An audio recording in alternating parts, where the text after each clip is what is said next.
Today's reading comes from the 14th chapter of Luke. Jesus said, "Someone gave a great dinner and invited many. At the time of the dinner, he sent his slave to say to those who had been invited, 'Come, for everything is ready now.' But they all alike began to make excuses. The first one said, 'Well, I bought a piece of land and I must go out and see it. Please accept my apologies.' And another said, 'I bought 5 yoke of oxen and I'm going to try them out. Please accept my regrets.' And then yet another said, 'I've just been married, so I cannot come.' So the slave returned and reported this to his master. Then the owner of the house became angry and said to his slave, 'Go out at once and into the streets and lanes of the town and bring in the poor, the crippled, the blind, the lame.' And the slave said, 'Sir, what you've ordered has been done, and there is still room.' And then the master said to the slave, 'Go out into the roads and lanes and compel people to come in, so that my house may be filled. For I tell you, none of those who were invited will taste my dinner.'"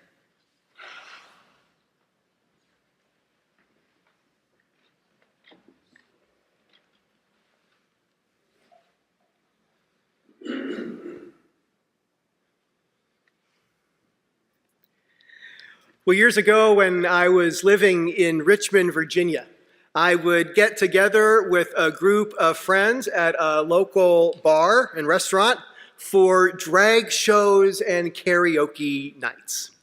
If you've ever been to drag karaoke, it is exactly as goofy and delightfully chaotic as it sounds.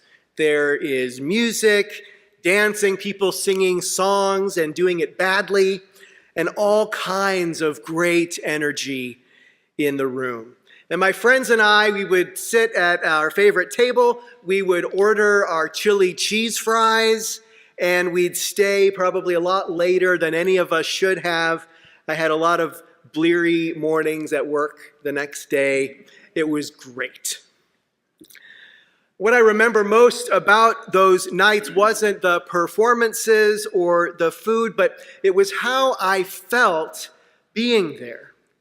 I would have conversations with my friends, but also with people that I didn't even know yet. I would laugh a lot. I would dance. I was connected not just to my friends at the table, but it felt like to everybody there in the room.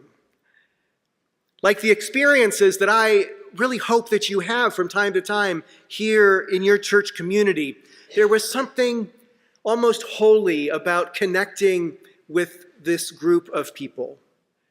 It was a feeling of really belonging to something.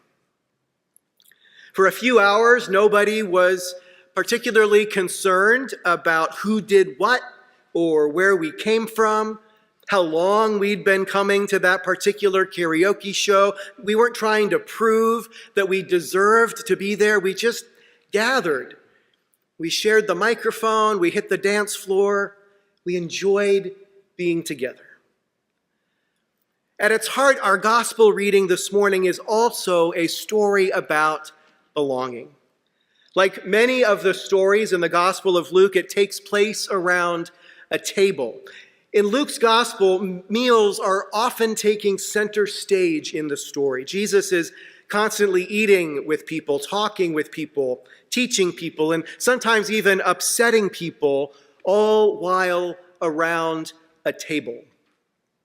In Jesus' world, tables are not simply about food, and this is a gospel story, a parable that is not only about food.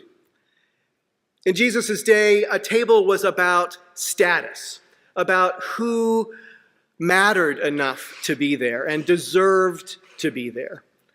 In the ancient Roman world, banquets, meals, defined and reinforced a social order. So invitations are carefully chosen, and seating arrangements talked more about rank and prestige than anything else. You invited the people who could help you get to the next position in life, or elevate your social status. Everything about these banquets announced who belonged and who didn't. When Jesus then tells a story about a great banquet, we can know that he's talking about a lot more than just hospitality. He's talking about dignity, about who gets a seat at the table. So as we heard, the story begins with a wealthy host preparing a great meal for his friends. Everything is ready, the invitations have gone out, and when the time comes, the invited guests begin to make excuses. One has purchased land, another's purchased oxen, somebody has gotten married.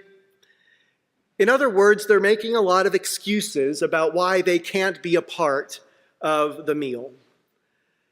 The problem here isn't scheduling, it's the people who were invited. To those people, the invitation just isn't important enough.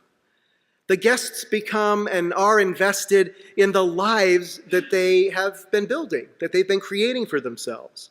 They're feeling comfortable and secure as they are, and they have different priorities in mind. Instead of canceling the event, the host does something quite different. They don't reduce the guest list, but expand on it. Go out quickly into the streets and lanes of the city, says the host, and bring in the poor, the crippled, the blind, and the lame.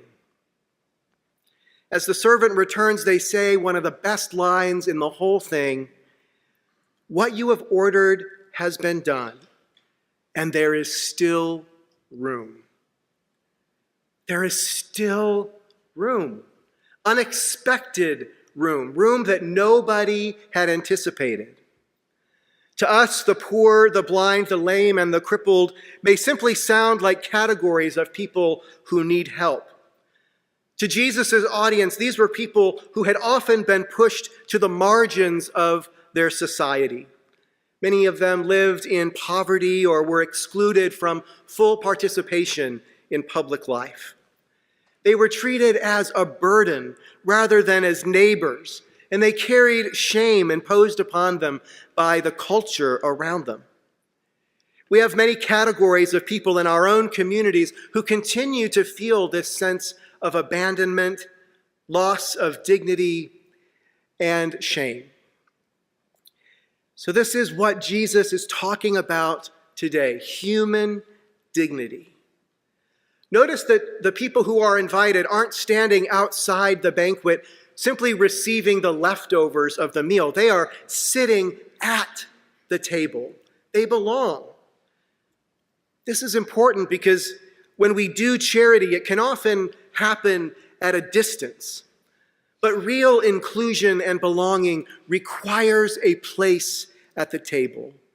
And this is the real message behind today's story. Every society creates guest lists, decides who receives honor, decides who gets noticed, who matters. But the question is, does our guest list look anything like the one that God has created? One of the reasons events like Pride Month matter is because many LGBTQ plus people know what it feels like to be excluded from the table.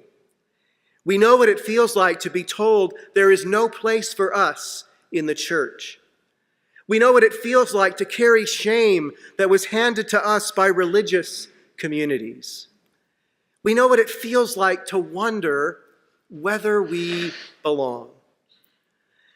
And this story is bigger than any one group. It includes immigrants wondering if they will be accepted, people struggling with addiction, people of color intentionally kept from economic prosperity, the teenager trying to figure out who and what they are. It includes those who are living with mental illness or carrying grief. Or maybe it's the older adult wondering if anybody still notices them. Or the newcomer who walks into our church through the doors for the very first time. There are countless people who have wondered whether there is a place for them, whether there is a seat for them, and if they belong. And so Jesus tells a story about a God who keeps sending out invitations. This story is powerful because it challenges our assumptions about who belongs.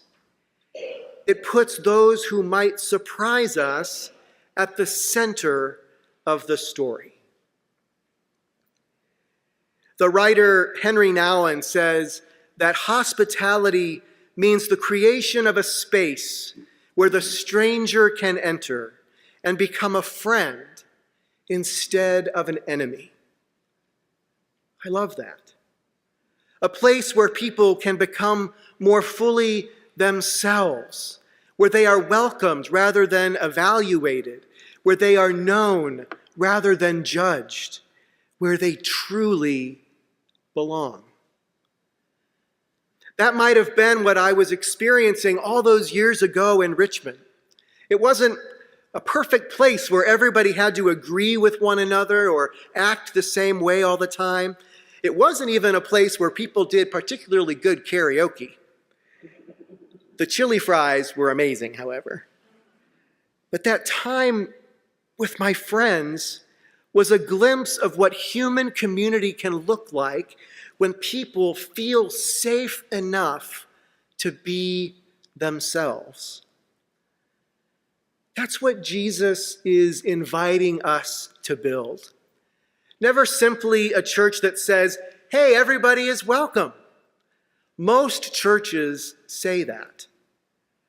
But could we become a church that actively makes room at the table? A church that notices who is missing and goes out into the community looking for them. A church that is willing to expand, not stay insulated. A church that keeps pulling up more chairs and trusts that God's table is longer and wider than we could possibly imagine. Every time we think the table is full, Jesus is saying the same thing to us. There is still room. Still room for those who doubt, for those who are seeking, still room for those who are wounded, still room for those who feel like they are outsiders. There is still room for those who have spent their whole lives wondering if they belong. There's still room for you and for you and for you. There is still room for all of us. Thanks be to God. Amen.